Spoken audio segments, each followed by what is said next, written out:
Two on Your Side, Daybreak Monday, another untold story of Western New York. He was a music legend.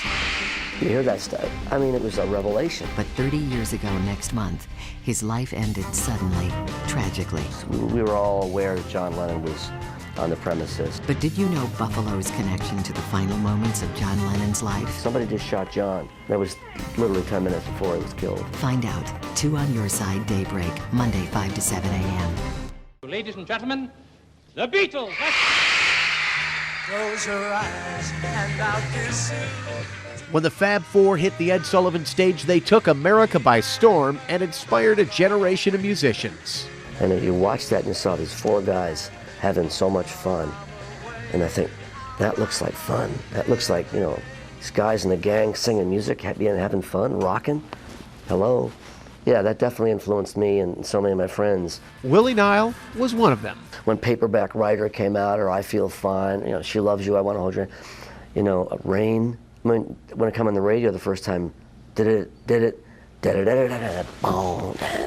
You hear that stuff? I mean, it was a revelation. Willie was born in Kenmore and grew up in Buffalo, Cheektowaga, and Amherst. And after graduating UB with a philosophy degree, he decided he wanted to make music. So he went into the eye of the storm.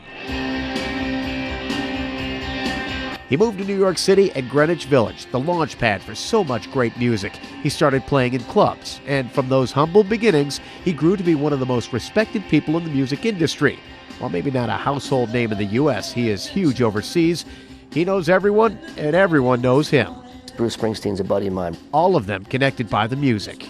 And on a December night in 1980, Nile crossed paths with one of his heroes. We were in Studio A, and they were in Studio C. He and his band were recording at the record plant in New York City.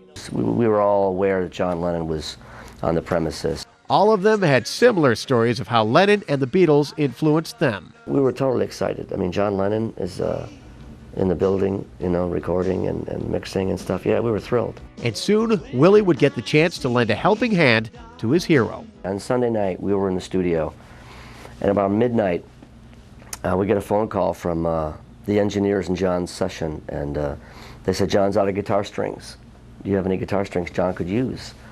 Willie thought it's not every day you get asked for strings by John Lennon. So I dove into my bag, got some guitar strings out, and I started to write a note. Something like, to John, you know, thanks for all the great music, love Willie. And I thought, too cheesy, I was going to meet him on Tuesday. John and Yoko were recording and mixing the album Season of Glass and the single Walking on Thin Ice, recording with strings given to him by a guy from Buffalo. I said, well, that's a real honor that John played, you know, my strings. An honor followed up the next night with a note and an autograph mistakenly written to another friend of Willie's producers. For Carl, who strung me along. Thanks, John. And he drew a picture of his face with a smile in 1980. A smile because John was celebrating his wife Yoko's success. And John was so happy, and they just mixed this great song, Walking on Thin Ice. But it was happiness that quickly turned into an event that stunned the world.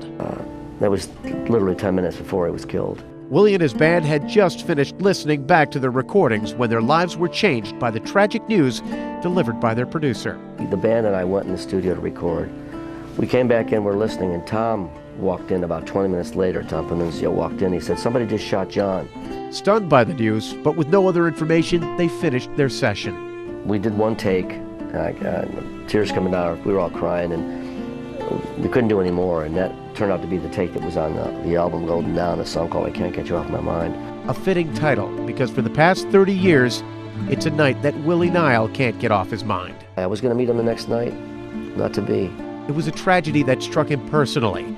The last autograph ever signed by John Lennon was a thank you note for an act of kindness toward a fellow musician, an act of kindness reflecting Nile's roots in the city of good neighbors.